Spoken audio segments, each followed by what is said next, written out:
여러분 안녕하십니까? 부동산 고민 무엇이든 물어보세요. 2부 순서 시작합니다. 자, 이제 오늘 오후도 좀 시간이 지났으니까 잘 몇 시간만 버티면 토요일, 일요일, 월요일까지 쉴 수 있는 또 연휴가 시작됩니다. 날씨가 좋은 5월의 연휴다 보니까 여행 계획 세우신 분들도 많이 계실 텐데요. 그렇지 못하다, 아직 내가 여행 계획 세우지 못했다 하시는 분들은요, 좋은 날씨 그리고 좋은 연휴 활용해서 부동산 임장 다녀오셔도 좋을 것 같아요. 어느 지역으로 가야 할지 잘 모르겠다 하신다면 오늘 방송도 끝까지 함께해 보시기 바랍니다. 보시면서 조금 더 자세한 정보 필요하시거나 전문가의 상담 원하신다면 나가고 있는 번호로 문의 주세요. 02-2638-3971번 무료 상담 전화 열어두고 있고요. 문자 편하신 분들 위해서 유료 100원의 상담 문자 샵 3989번도 열어놓고 있습니다. 자, 그럼 오늘 준비한 2부 순서 지금 바로 출발합니다.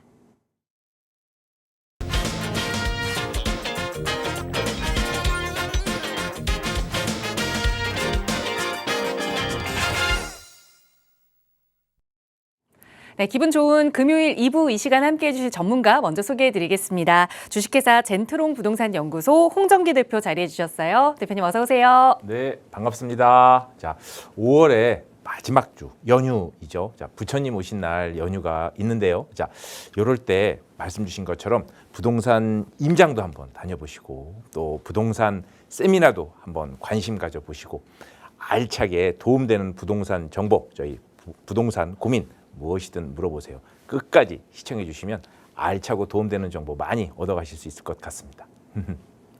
네, 좋은 날씨 활용해서 임장 가시기 좋도록 어디로 떠나야 할지 그 임장 여행 계획 저희 전문가들이 함께 짜드리고 있으니까요. 오늘 방송도 함께 하시면서 궁금한 내용 있으시면 언제든 연락 주세요. 저희 그리고 방송 시간에도 이렇게 다양한 정보, 여러분께 돈 되는 정보 열심히 마련해서 전해드리고 있지만 이런 투자 전략과 관련해서 조금 더 자세하게 깊게 들어가 볼 수 있는 무료 세미나 시간도 준비하고 있습니다. 5월이 다 끝나기 전에 다음 주에 함께 하실 수 있는 시간 마련이 되어 있는데 대표님 소개 부탁드릴게요. 네, 자, 저희 요즘 서울 특히 부동산 규제 시대에 자, 서울 재개발 또 미래 아파트를 선점하고자 하는 움직임들 자, 이제 물이 좀 올랐습니다. 자, 많은 분들 관심 가지고 계시고요.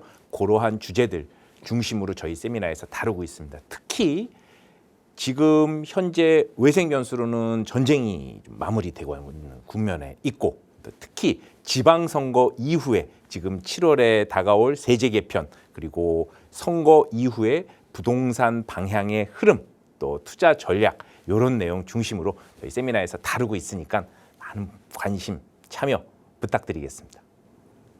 네, 이 날 좋은 5월이 다 지나고 나면 6월 초 바로 지방선거가 예정되어 있죠. 또 이런 변수가 부동산 시장에는 어떤 영향을 미칠지 미리미리 대응 전략 전문가와 함께 이야기 나눠볼 수 있는 시간이니까요. 선착순으로 접수받고 있습니다. 나가고 있는 번호로 문의 주시면 역시 자세하게 안내 도움 드릴게요. 자, 오늘 2부도 여러분의 고민 만나보기에 앞서서 먼저 또 부동산 시장에 이슈가 되는 내용들 살펴보고자 합니다. 요즘 부동산 시장 세금 때문에 참 말이 많습니다. 그 세금 중에서도 최근에는 이 장기 보유 특별 공제에 관한 이야기 굉장히 많이 나오고 있는데요. 절세 전략을 생각하셨던 분들은 내가 이제 해당이 안 될 수도 있겠다. 거주를 안 하면 이걸 팔아야 하나 이런 고민까지 하고 계시는 것 같아요. 그래서 오늘 이 장특공이라고 불리는 세금과 관련된 이야기 대표님과 좀 나눠보고자 합니다. 전해주실까요? 네. 자, 최근 저희 장기 보유 특별 공제 얘기 많이 들어보셨을 거예요. 자, 지금의 정부의 부동산 정책 기조에 대해서 내용을 좀 살펴보면서 지금 과연 내가 거주하지 않은 1주택을 갖고 있는데 또는 거주 계획이 아직 마련되어 있지 않으나 실제로 지금 내 집 마련은 해야 되겠다 생각하는 이러한 상황별 요인별에 따라서 어떤 내용들 체크하면 좋을지 한번 보도록 하겠습니다. 자, 장기 보유 특별 공제는요. 기본적으로 장기 보유 즉 1주택자, 자 다주택자가 아니고 자 주택이 하나 있는데 일정 기간 오래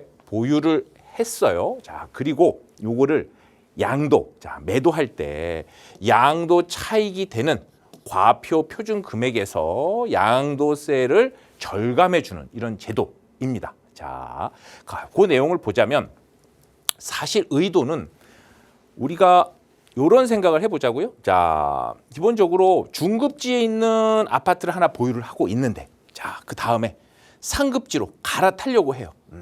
그런데 자, 중급지에 있는 아파트를 팔고 상급지로 갈 때 사실은 그동안에 물가 상승률, 실질 임금 상승률, 자, 물가가 그동안 상승된 분을 사실은 장기 보유 특별 공제라는 제도로 일부 반영을 해서 사실 중급지 아파트를 팔고 상급지에 갈 때 그만큼 차익이 나는 종잣돈을 마련하고 자, 이 아파트를 매도했었을 때 나오는 세금 부분들을 일부 보존을 해서 상급지로 가는 부분들에 대해서 갈아타는 부분들에 대해서 충분히 이 부분들을 완충 역할을 해줄 수 있는 제도였단 말이에요. 자, 그런데 사실은 이 제도의 숨은 의도는 자산 가치는 상승하고 돈의 가치는 머무르거나 하락하는 인플레이션 차익 상승분을 일부 반영해서 주거 이동을 조금 더 가능하게끔 하자라는 의도가 담겨 있었단 말이죠. 그래서 기존에는 거주 여부와 상관없이 일정 기간 오래 8년, 10년, 12년 보유를 하면 보유 기간 중심으로 혜택을 주었었단 말이에요. 그런데 이 부분이 우리나라에만 있느냐? 그렇지가 않아요. 자, 독일 같은 해외에서도 장기 보유 세제 혜택 사례들은 충분히 찾아볼 수가 있어요. 자, 그런데 여기에서의 포인트는 뭘까요? 실거주를 해야 된다라는 의무는 사실 없단 말이죠.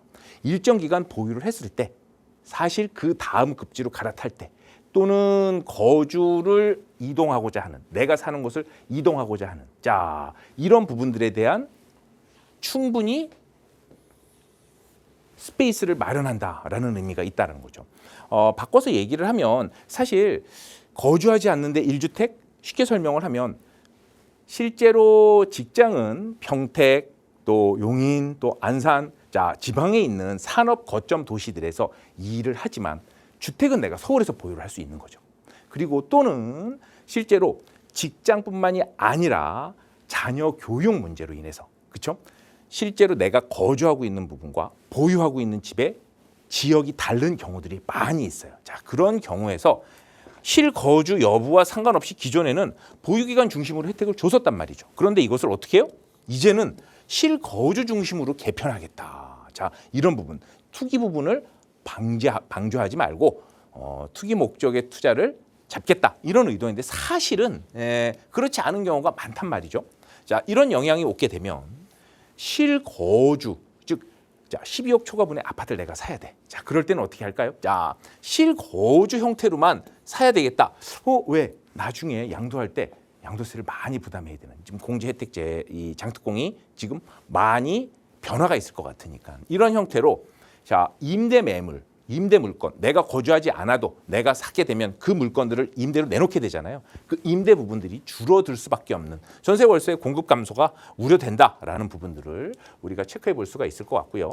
자, 그다음은 어찌 보면 사실 지금 정부 정책, 부동산 정책의 기조를 우리가 세 가지 정도로 좀 정리해 볼 수가 있을 것 같아요. 주택에 대한 규제에 대해서. 자, 우선 첫 번째, 고가주택, 자, 비싼 아파트, 자, 보유세, 종부세, 보유세를 현실화해서 고가주택 보유한 사람에게 세금을 더 물리겠다라는 내용들, 자, 이런 내용들. 그리고 다주택자, 여러 개의 주택을 갖고 있는, 자, 여러 개 아파트를 갖고 있는 경우, 양도세 중과 유예가 지금 종료됐죠? 자, 영향이 있을 수밖에 없습니다. 그리고 이제 거주하지 않은 1주택, 자, 고가주택, 다주택, 그리고 거주하지 않는 1주택자들.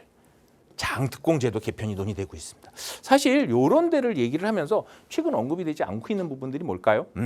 규제를 벗어난 틈새, 자, 빌라나 다세대 투자하는 부분들, 갭 투자 부분, 아직 활용하고 있는 부분들, 이런 부분들에 대한 언급은 또 없어요. 또 하나 뭐가 있을까요? 전세난에 대한 부분. 전세난이 심각하다. 자, 뉴스에서 많이 보도가 되고 있는데 실제로는 어떤가요? 자, 정부 정책에서 발표되는 것 중에 전세 월세화가 빠르게 지속되고 있는데 그 월세화가 심화되고 있다는 내용에 대해서 많은 얘기는 사실 발표되거나 대책이 나온 것 같지는 않아요. 자, 이유를 좀 보면 사실 지금 월세가 심화되고 있다는 건 모든 지역이 된 건 아니고요. 서울에서도 뭐 여의도, 용산, 특히나 일자리 160만 개가 몰려져 있는 강남 3구 이런 지역들의 월세화가 지금 심해지고 있단 말이에요. 이 의미는 뭘까요? 자, 대도시들 뉴욕, 동경, 런던 이런데 실제로 이런 중심 업무지구와 가까운 직주 근접과 인문적 환경이 더해져 있는 이런 데들은 주거 실태 조사에서 보면 1년 평균 소득의 자, 1년 평균 소득의 대략 40% 가까이 주거 비용으로, 월세 비용으로 지출을 하고 있다라는 내용 나오고 있는데, 저희 나라는 아직 15에서 20% 정도 중심지구의 경우에 그렇다는 말이죠. 그러니까 이런 경우를 보고 아직 조금 더 올라도 괜찮은 건가? 이런 생각을 하시는 건 아니실 것 같은데, 자, 이런 부분들 중심 업무 지구를 기준으로 봤을 때는 사실 해외 중심 업무 지구와의 접근성이 좋은 핵심 도시 내의 주 지구들과 거기 내 접근성이 좋은 데들은 정말로 월세 비중이 연소득 대비 상당히 높은 편이고, 저희 나라는 아직 사실은 그만큼 높진 않아요. 물론 저희 나라도 이제 점점 올라가고 있는 그런 추세에 있죠. 자, 그래서 이제 다가오는 7월 세제 개편 방향에 따라서 전체적으로 전월세 시장 지금도 심각한데 자꾸 조금 더 심각해질 수 있는 이런 주택난의 흐름이 더 강해질 것 같은. 그래서 엄밀히 말하면 장특공이 투기 억제 효과, 긍정적 효과, 자, 이런 부분들을 기대해 볼 수도 있겠지만, 엄밀히 말하면 본질적으로는 지금 서울, 즉 필요한 곳에 주택 공급이 되지 않는데 주택난은 더욱더 심화될 것 같은, 즉 임대 물량 자체도, 비거주 1주택자의 임대 물량 자체도 감소하는 이런 가능성이 매우 상존한다라는 내용입니다. 구체적으로 지금 얼마나 변하는지를 나누어서 보자고요. 자, 10년 정도 보유를 했는데 그 이전에는 거주와 보유, 즉 실거주만 하고 보유만 따로 하고 이게 아니고 그냥 실거주 보유 다 합쳐서, 자, 거주를 하든 안 하든 보유를 일정 기간 10년을 했으면 이 정도 과표 금액에서 비율을 그러니까 공제율을 적용을 해줬는데, 지금은 어떤가요? 10년을 보유를 하게 되면 실거주를 했냐 안 했냐에 따라서 비율 차이가 난단 말이죠. 실제로 사례를 조금 더 찾아서 보자면 이런 내용들을 볼 수가 있을 것 같아요. 자, 양도 가액, 내가 아파트를 매도한 금액은 대략 30억 원이다라고 보고, 실제로 양도 차익이 10억 원이라고 하니까 취득가액은 대략 한 20억 원 정도 되겠네요. 네, 자, 이렇게 예상을 해보자고요. 자, 예정을 해본 겁니다. 보유 거주가 각각 40%씩 적용이 된 거예요. 지금 기준으로는 어떤가요? 자, 30억 원으로 판매를 했고, 매도를 했고, 양도 차익이 10억 원이 발생을 했어요. 개정안도 같다고 가정을 해볼게요. 자, 12억까지는 어떤가요? 자, 2년 보유만 하면 돼요. 세금 프리존. 네, 그래서 지금 어떤가요? 12억 미만. 특히나 대출이 나오고 이런 부분들에 대한 세금 프리 혜택을 볼 수 있는 중저가 아파트들의 매수가 정말 몰려들죠. 사실 마땅한 매물이 없어요. 지금은 서울 거는 꽉 찼고요. 서울 경기에 최근에 상담한 고객 사례여도 사실 소형 주공 아파트들 20평형대의 재건축 시그널들이 들어와 있는 경우들 최근 1년 사이에 30% 이상씩 지금 오르고 있는, 그만큼 수요 공급이 기울어져 있다라는 것들을 알 수 있죠. 여기에서 보았었을 때 양도 차익은 비슷하다. 자, 그런데 장기 보유 특별 공제를 지금과 같은 공제 형태로 또는 개정안으로 나누어서 보았었을 때는 실제로 적지 않은 금액 차이가 나는 것을 우리가 볼 수 있죠. 실제 예상 납부세액으로 보더라도 기존의 안대로라면 한 3,500만 원 정도 낼 수 있는 부분들이 무려 1억 원 이상을 납부해야 되는 형태로 변화가 일어날 수 있다. 전반적인 흐름을 좀 정리를 해보면 지금은 7월에 지방선거 끝나고 부동산 세제 개편이 있을 거라는 부분들을 다들 예상을 지금 하고 있습니다. 그중에서도 지금 우리가 방향성을 잡아가고 나아가야 되는 부분들은 엄밀히 말하면 세금에 대한 리스크를 잘 알고, 그렇죠?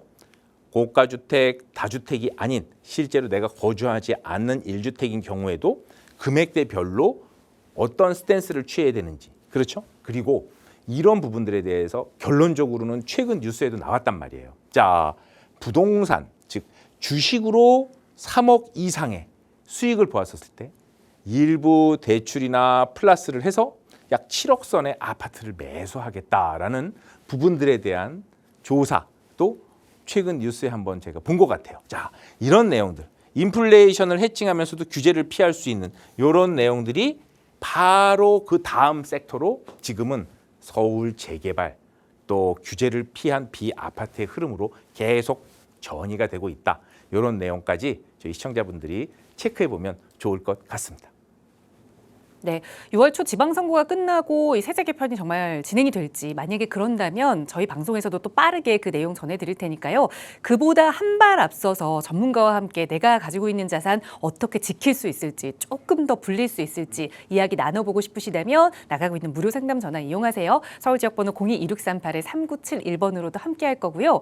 자, 그렇다면 이렇게 여러 가지 세금 또 여러 가지 규제 또 전쟁까지 대외적인 상황까지 흔들리고 있는 상황에서 내가 조금 더 부자 되기 위해 앞으로 투자를 해볼 수 있는 지역을 고민하시는 분들, 자, 어디 임장 가면 좋을지 그 지역 이야기를 나눠보는 시간입니다. 오늘 또 대표님과 함께하는 소액 투자 시리즈 5번째 지역인데 어디로 가볼까요, 대표님? 네, 자 오늘 말씀해주신 지역은 자 강동구, 자 강남 4구의 자 표현 중에 하나죠. 강동구 고덕동 지금 재개발 재건축의 움직임이 한창입니다. 이 지역에 대해서 체크해보고 또 실제로 우리가 가능 금액대별 검토해볼 만한 투자처 금액은 어느 정도 생각하면 좋을지 이런 내용들 좀 정리를 해보겠습니다. 자, 강동구 고덕동 입지가 어느 정도의 위치에 있는 것인지 한번 광역 입지도를 한번 볼게요. 자, 많은 분들이 알고 계시겠지만 자, CBD, YBD, GBD 자, 어떤 표현일까요? 자, 2030 서울 도시정비 계획에 보면 중심 업무지구 그 중에서도 가장 핵심되는 지역을 얘기를 한 겁니다.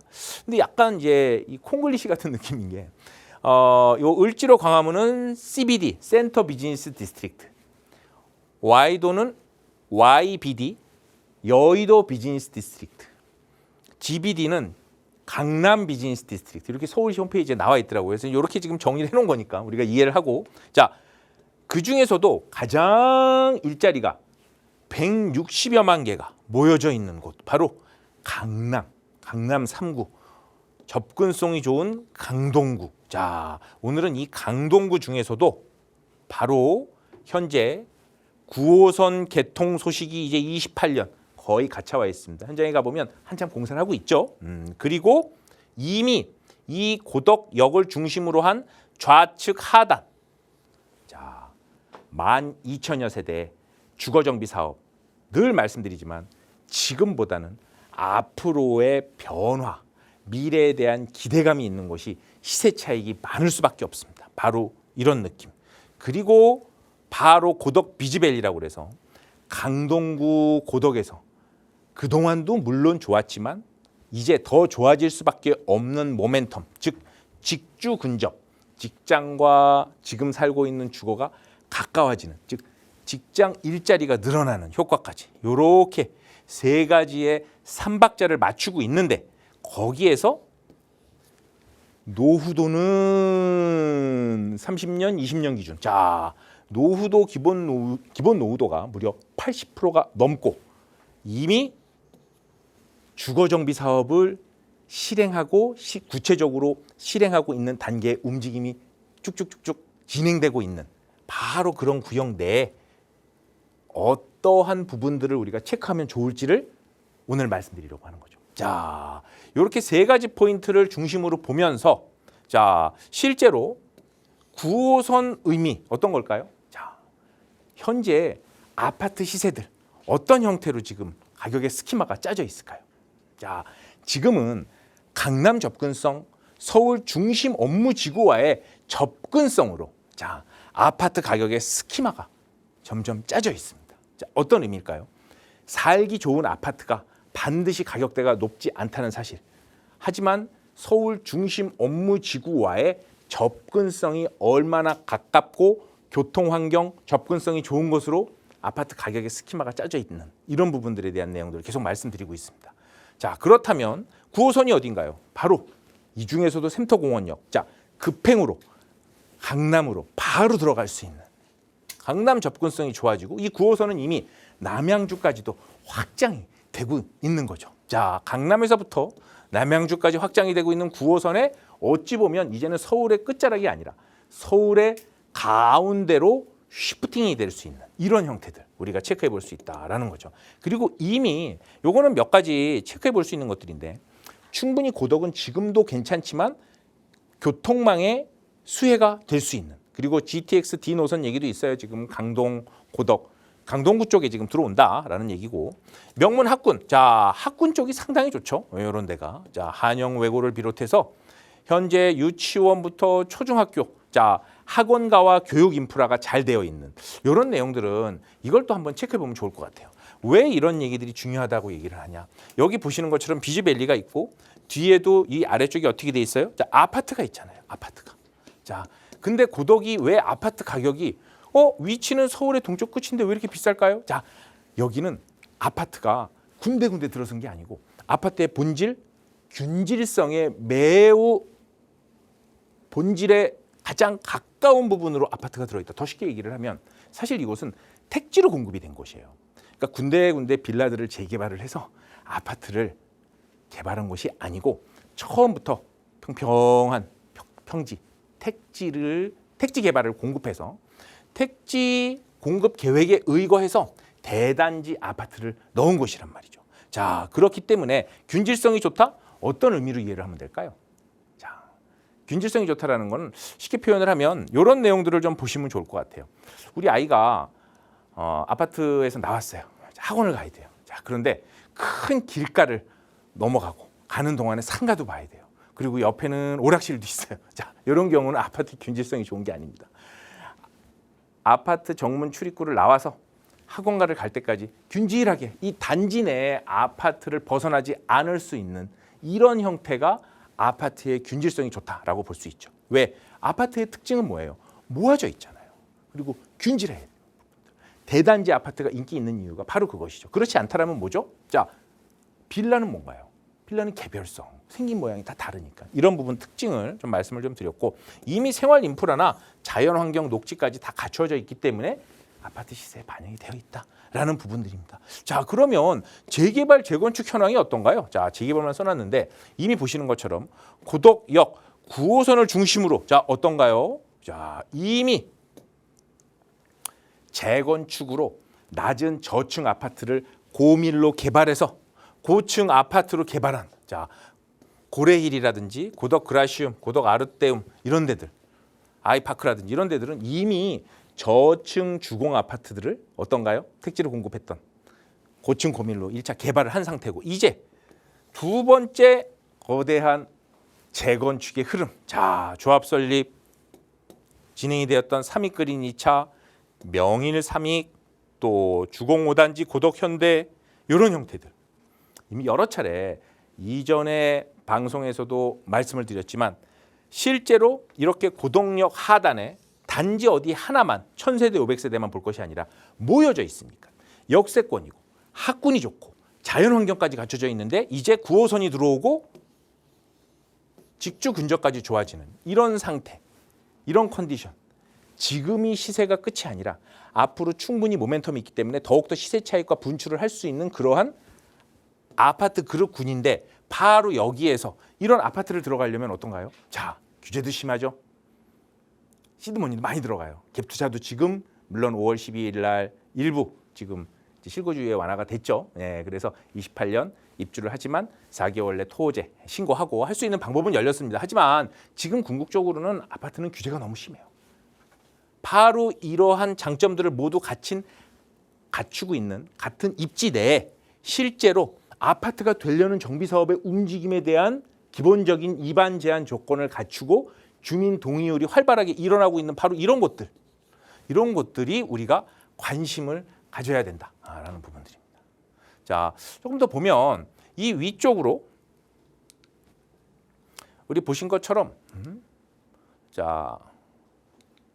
우리 보신 것처럼 여기 바로 위에 고덕 1구역 위쪽에는 고덕 비즈밸리라는 부분들이 있다고 말씀드렸어요. 자, 그러면 여기 고덕 1구역 바로 위에 직주 근접이 강조되고 있는 고덕 비즈밸리에 대해서 잠깐 보자면 자, 이런 형태. 자, 이케아, 마트 또 문화시설들이 모두 갖춰져 있는 요 비즈밸리에 오늘 말씀드리고자 하는 고덕 1구역 이쪽에 위치해 있고요. 지금 또 다른 전문가분들도 많이 말씀해 주시는 구역 중에 우리 요 아래쪽 우측 오른편에도 또 재개발 움직임이 있죠. 자, 그리고 우리 아래쪽에 한영 외고역 중심으로도 재개발의 또 움직임이 있습니다. 자, 어떤 의미인가요? 재개발의 동조현상, 밴드웨건 이펙트가 제대로 들어오고 있는 그런 지역이다라는 부분들 우리가 체크해 볼 필요가 있습니다. 특히나 우리 고덕 1구역에서의 가장 큰 메리트들,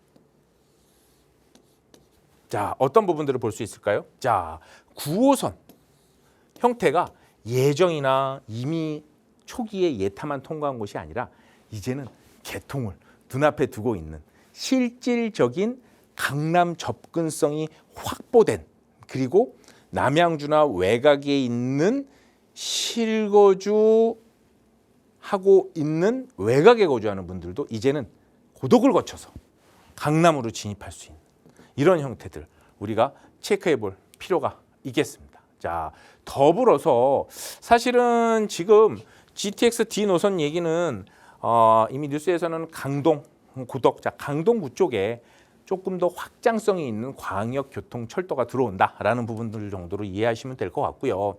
지금 사실 서울 도시기본계획, 자, 고덕동에서 재개발을 한다라고 하면 지금은 2030 기존의 서울 도시기본계획에서는 어떤가요? 자, 층수 높이, 그러니까 이제 용적률에 대한 제한들이 어느 정도는 잡혀 있었는데 오히려 어느 층 이하만을 져야 돼라는 절대적인 수치 기준이 완화가 많이 됐어요.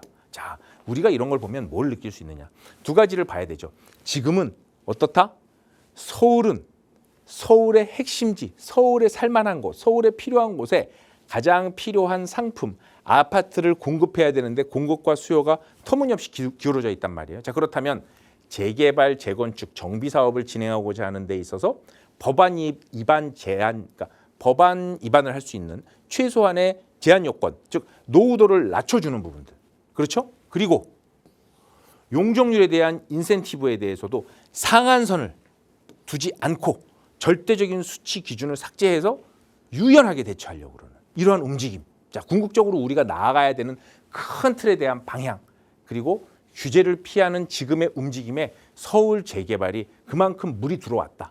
그 중에서도 입지를 어디를 선택해야 되는가? 바로 오늘 보시는 이런 강동구 고덕동 같은 지역, 그리고 특히나 동남권의 확장성에 우리가 관심을 가지고 있다면 앞으로 충분히 부동산으로 쉬프팅되는 인플레이션을 해칭할 수 있는 부분들에 있어서 우리가 메리트를 가져갈 수 있다. 자, 그렇다면 이런 내용에 대해서 조금 더 궁금하거나 실질적인 투자처 또 내용에 대한 조금 더 구체적인 내용들, 자, 저희 세미나 참석해 보셔도 많이 도움이 좀 되실 것 같아요.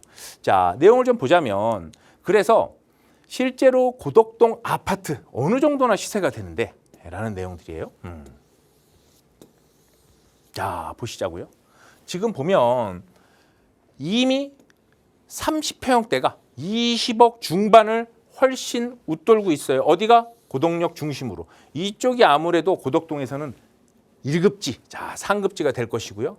암사 쪽으로 조금 더 벗어날 때, 자, A-에서 B 플러스 정도 되는 급지가 될 것 같아요. 자, 그리고 여기서 조금 더 아래쪽으로 내려오면 역시 마찬가지로 B 플러스 정도 급지가 될 수 있을 것 같아요. 자, 이런 것들에 대한 아파트 시세 가이드라인을 잡는 기준 뭐라고 말씀드렸죠? 자, 균질성, 그리고 여기에서 얼마나 가까운지, 또 학세권, 그리고 공원까지 같이 갖추고 있는, 그리고 개발 호재들 같이 묶여져 있는 순서로 이렇게 급지를 나누어서 지금 아파트 형성이 되고 있습니다. 여기서 우리가 눈여겨봐야 될 것, 미래에 대한 정비 사업의 기대감, 이런 것들을 우리는 체크해야 된다라는 것을 말씀드리겠습니다.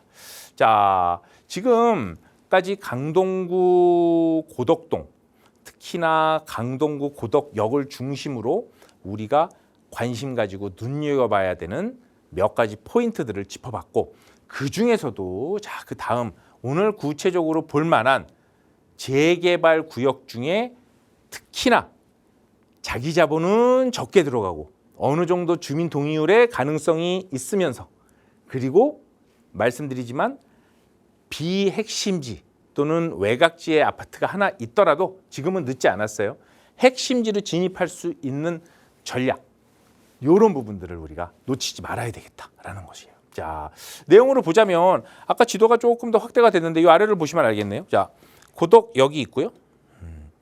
고덕 1지구. 자, 여기는 지금 처음 재개발을 하겠다 움직인 곳이 아니에요. 이미 오래 전부터 차근차근 준비를 했다가 한번 진행을 했다가 또 무산되고 또 무산된 부분들을 보완해서 다시 한번 움직임을 가져가려는 그런 시그널이다라고 볼 수 있어요. 자, 고덕 1구역 전체적으로는 대략 토지 소유자랑 봤을 때는 대략 한 900여 명, 한 880에서 900여 명 정도 볼 수가 있겠고요. 아파트 정비 사업으로 탈바꿈을 한다면 대략 예상 세대 수는 2,300여 세대까지. 자, 사업성이 좋다라는 부분들. 그만큼 노후도가 되어 있는 오래된 저층 저밀 빌라들이 있고 이 중에서 이제 고층 고밀로 아파트 정비 사업으로 탈바꿈하려는 그런 움직임들이 지금 들어와 있다라고 볼 수 있습니다. 자, 그래서 고덕 1구역의 위치는 고덕역에서 우리 9호선 라인을 따라가서 왼쪽 편에 위치해 있다. 이렇게 지적도상으로 볼 수가 있을 것 같고요. 위치로는 고덕동 536번지 일대를 볼 수 있을 것 같아요.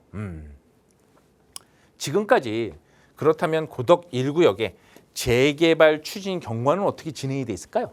자, 우리 2010년도부터 주변에 주택 재건축 정비구역 시범 사업들로 추진을 해보려고 했습니다. 자, 그런데 주민들 반대가 있었죠. 자, 2017년, 18년 어떤가요? 아파트 가격이 자 대부분의 뉴타운 가격, 뉴타운으로 개발이 되었던 아파트의 예전 17년, 16, 17, 18 자, 아파트도 가격을 제대로 분출하지 못하고 미분양인데 하물며 주거정비 사업, 재개발을 통해서 빌라가 아파트로 거듭나는 부분들은 해제가 많이 됐었어요. 자, 그런데 2022년 다시 재개발을 다시 한번 추진하려는 움직임이 있었죠. 자, 왜 그럴까요? 시장의 흐름을 보면 됩니다. 재개발의 흐름은 무엇이다? 자, 아파트의 흐름을 보아야 된다는 거죠. 자, 아파트 시세의 흐름의 탄력도에 따라서 재개발 주거정비 사업의 탄력도도 같이 갈 수 있는 부분. 왜? 우리가 궁극적으로 해야 되는 것은 무엇이다? 미래 가치가 충분한 아파트를 미리 선점하는 자, 소액 자본으로 선점하는 그러한 전략이기 때문이죠. 자, 그래서 2022년 미선정 이후 24년도에 정말 우리 고덕동 주변의 아파트 가격들이 이제 정말 200% 이상씩 상승해서 20억 중반대를 웃돌고 있는 상황에서 자, 24년에 이미 연번동의서를 가지고 60% 이상 확보를 해서 진행했던 경험이 있습니다. 자, 그런데 최근에 자 이런 내용들 문의를 많이 하세요. 반대 동의율 25% 이상 접수가 되어서 효력이 상실했다는 얘기들을 군데군데서 듣고 있는데 무슨 얘기인가요? 자, 최근에 재개발의 흐름은 뭔가요? 자, 탑다운 방식. 서울시에서 여기 재개발하세요. 재개발하는 방식이 아니에요. 바텀업이에요. 주민 동의율이 가장 중요해요. 왜? 최소한의 법안 위반 제한도 낮춰졌어요. 노후도를 30년 기준이 아니라 이제 20년 기준으로 대부분 본단 말이에요. 그리고 어때요? 자, 충분히 재개발에 대한 압력을 통해서 여러 군데에서 재개발을 추진할 수 있는 초기의 셋업들이 다 되고 있어요. 지금의 가장 중요한 건 뭐다? 주민 동의율. 그런데 주민 동의율 방식으로 진행하는 이러한 형태의 재개발들은 어떠냐? 기본적으로 일정 부분 동의율을 거둬서 접수를 하게 되면 반대하는 사람이 실제로 어느 정도인지 정말 머릿수를 세어보는 수준까지 반대 동의율을 체크를 합니다. 자, 그래서 실제로 사업 추진을 하기 위한 최소한의 그렇죠? 최소한의 사업 추진 반대를 실제로 하고 있는 반대 동의율들을 실제로 확인을 하고 여기에서 효력이 상실이 돼요. 자, 그렇다면 이렇게 해서 끝난 것이냐? 자, 그렇지 않습니다. 지금의 서울 재개발은 어떻다? 지금의 흐름은 주변의 재개발의 압력을 통해서 안 되는 데는 재척하고 또 나중에 최근에 자양사동 A구역 같은 경우에 자 관심들이 많이 있으실 거예요. 자양동 재개발 같은 경우에 자양사동 A구역 같은 경우는 이제 조합 설립 인가총회를 앞두고 있습니다. 자, 그런데 올해 최근 2월에 관리계획 고시가 난 이후에도 75% 동의율을 확보하기 위해서 신축 빌라들을 편입시켜준 사례가 있단 말이에요. 이 케이스를 보면 우리가 무엇을 알 수 있느냐? 주민 동의율이 그만큼 중요하다. 이제는 반대가 됐다고 끝난 것이 아니다. 다시 한번 형태를 바꾸고 반대했던 구역을 재척하고 다시 동의서를 걷는, 오히려 안 했던 지역보다 더 움직임이 빠를 수밖에 없는 이런 시그널들을 우리가 보아야 된다라는 얘기예요. 그래서 이제는 제대로 된 정비업체와 함께 다시 한번 추진 준비를 하고 있는 그러한 형태입니다. 지금 형태에서 보면 이러한 신속통합기획 조금 더 예전에 재개발이 15년에서 12년이 걸렸다면 더 단축시키려는 이런 움직임들. 자, 그중에서도 고덕 1구역 같은 경우 이제 더 이상 활발한 사업 진행을 위해서, 그렇죠? 네, 원활한 사업 진행을 위해서 이제는 고덕 1구역이 반대했던 부분들은 재척하고 그동안에 논란이 되었었던 머리수를 늘리는 부분들도 이제는 제대로 진행을 해보겠다라는 의지를 확인해 볼 수가 있죠. 자, 노후도를 좀 보자면 이렇게 체크를 해볼 수가 있을 것 같아요. 자, 우선 전체적으로 빨갛다.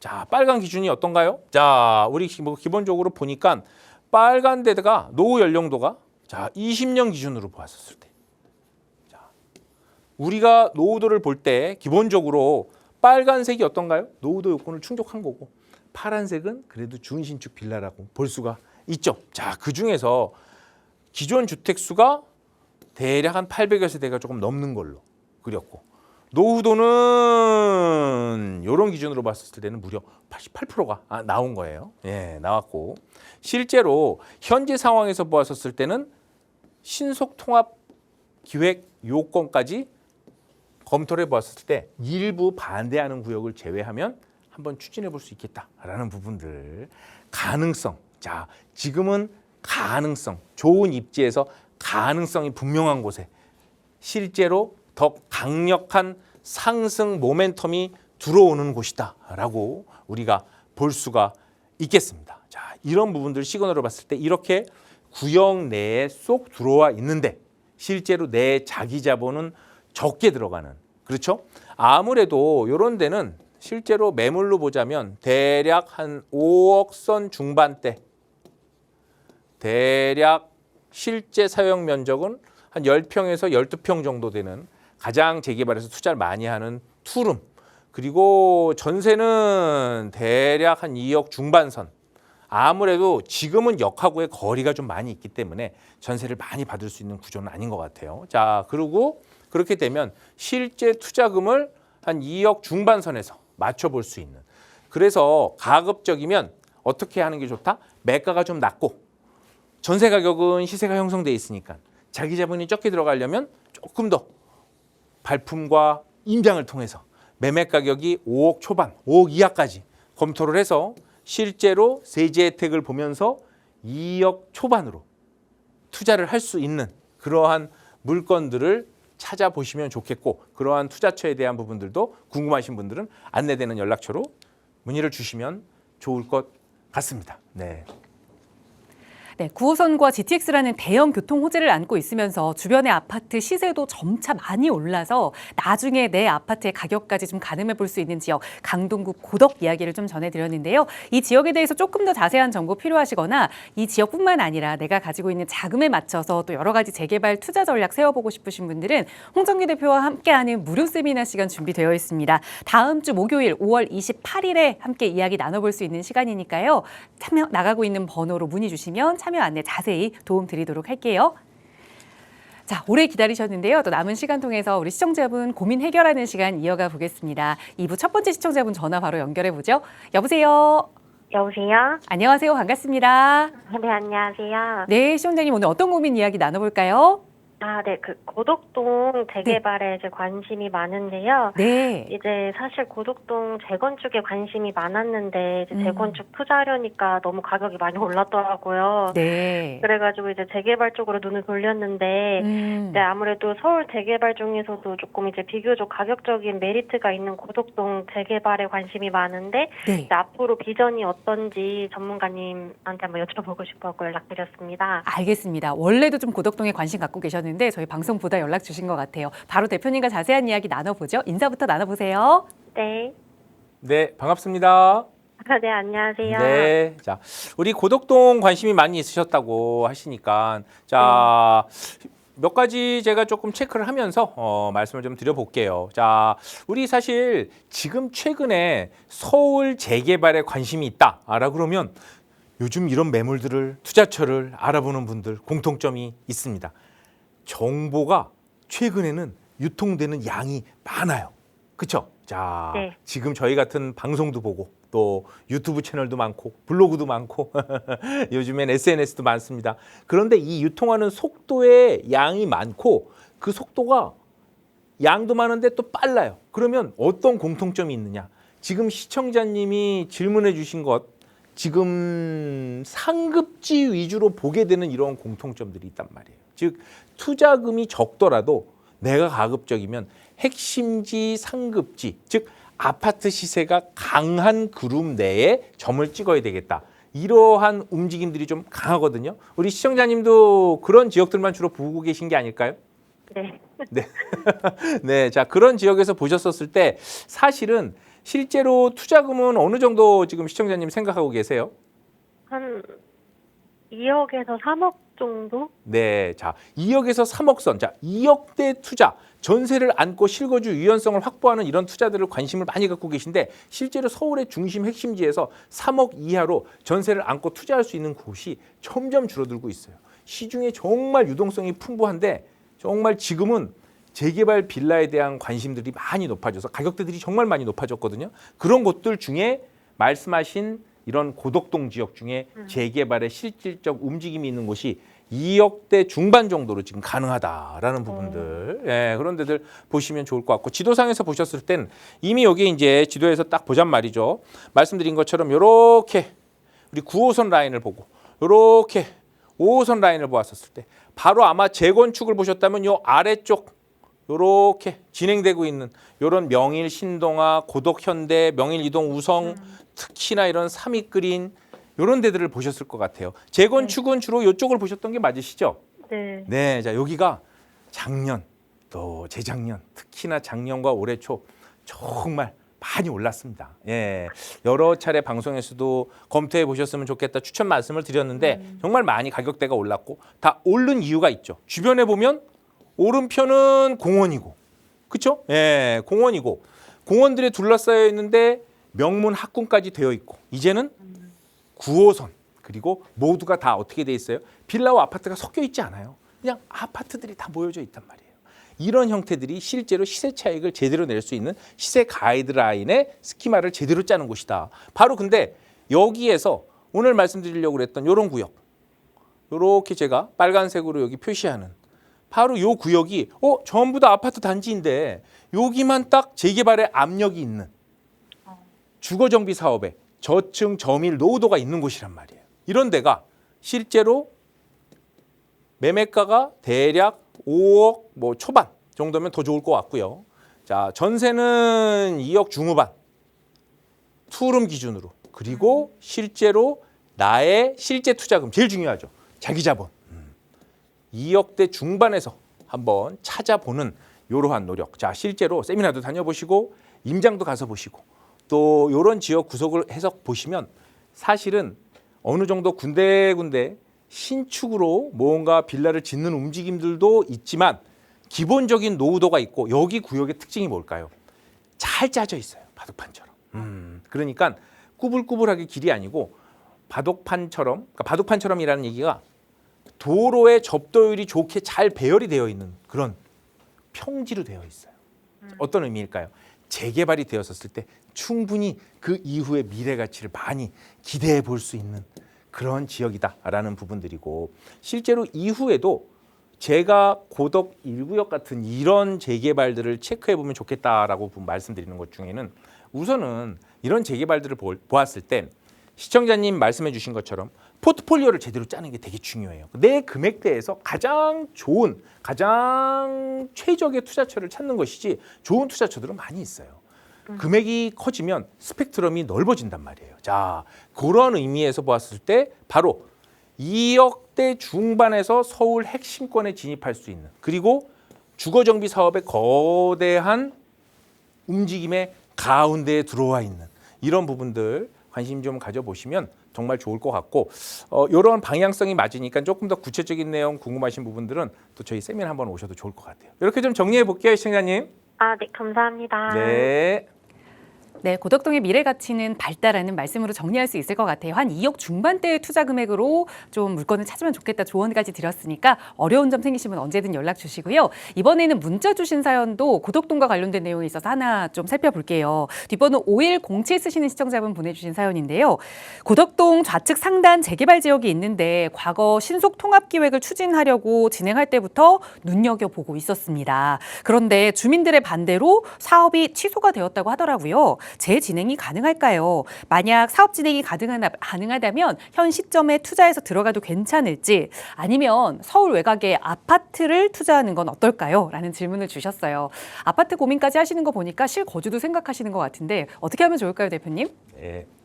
자, 문자 사연인 것 같아요. 자, 내용을 한번 체크해 보겠습니다.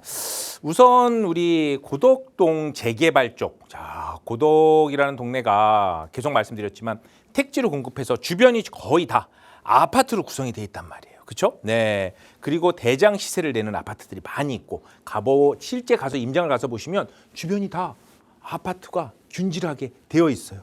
그 중에서도 이렇게 말씀드렸던 이렇게 고레일 바로 옆쪽으로, 그리고 고덕 이동 주민센터 위쪽으로 이런 구역들, 자, 많은 전문가분들이 언급하고 계시는 지역 중에 하나인데, 특히 오늘 질문 주신 문자 내용 중에 보면 첫 번째는 신속통합기획으로 추진이 되었다가 반대로 안 되었는데 과연 지금 투자해도 되느냐라는 것이죠. 자, 그렇다면 제가 반대로 아무 움직임도 없이, 그렇죠? 자, 그냥 잠잠한 지역이에요. 그러니까 그런 의미는 뭘까요? 재개발의 압력, 재개발이라는 건 뭐예요? 나만 할 수가 없어요. 자, 주거정비 사업은 같이 둘러싸여서 단지 수가 더 넓어질수록 사업성이 커지고, 그렇죠? 자, 그런 형태에서 보았었을 때 한 번 반대. 자, 벌써 크게 보면 예전부터 보면 벌써 2차례나 시도가 있었어요. 자, 이번에 어떻죠? 재개발의 압력, 주변의 아파트 시세들이 이제는 거의 20억 중후반을 향해서 달려가고 있어요. 구평 형태가. 정말 놀라운 가격대로 지금 가고 있는데, 여기에서 이제는 재개발을 해보자라는 움직임, 동력, 법안 위반 제한 조건까지 낮춰져 있는 그런 상태. 바로 여기 이곳에서 이제 세 번째 또 추진위의 움직임들을 우리가 지켜볼 필요가 있다라는 거죠. 아무것도 되지 않은 데보다는 충분히 일어났던 곳에, 특히나 이런 대로변에 이런 상가들을 그냥 모두 다, 또 도로변에 상권이 발달된 데를 포함시켜서 과거에 진행했다면 이제는 재척하고, 문제됐던 곳은 빼고, 그리고 예전보다는 세대수를 많이 늘려서 이제는 2,300세대 이상의 일반 분양 물량이 많이 나오는 쪽으로 다시 한번 이제 리액션을 펼치는 거죠. 이제 다시 한번. 자, 그런 형태라면 지금 형태는 무엇이다? 재개발이 되는 쪽의 가능성을 보고, 그렇죠? 내가 실제로 들어가는 가장 적은 자기 자본의 움직임으로 구역 내에서 세제 특례를 볼 수 있고, 나의 자금대에 알맞는 그러한 매물과 투자처를 찾아보는 것이 매우 중요하다라는 부분들이에요. 사실 보시면 이렇게 9호선 라인을 따라서 오른쪽 라인, 왼쪽 라인 다 움직임들이 있습니다. 여기서 우리가 체크해 봐야 될 것은, 계속 누누이 말씀드리지만 재개발의 압력, 당연히 입지가 가장 좋은 곳이 중요하고, 두 번째가 가능성이죠. 충분히 가능성이 있는 곳에 내 자기 자본이 가장 적게 들어가는 그런 부분들의 투자처를 찾아보는 움직임, 연락 주신다면 조금 더 자세한 내용 말씀드릴 수 있을 것 같아요. 네, 이렇게 좀 정리해 보겠습니다. 네, 한 번도 움직이지 않았던 지역보다 신청했다가 탈락했더라도 그 지역이 낫다라는 말씀 드렸으니까 잘 참고해서 그 지역에 대한 조금 더 자세한 이야기 나눠보고 싶으시다면 저희 방송 이후에도 나가고 있는 번호 열어둘게요. 특히 다음 주 목요일에 진행되는 무료 세미나도 나가고 있는 번호로 안내 주시면 자세하게 안내 도움 드리겠습니다. 아울러 저희 프로그램 여러분께 보다 다양한 정보 제공하기 위해 마련되고 있습니다. 해당 부동산의 가치나 매물 가격의 상승 하락을 보장하지 않는다는 점 이해해 주시기 바랍니다. 오늘도 시청해 주신 여러분 고맙습니다.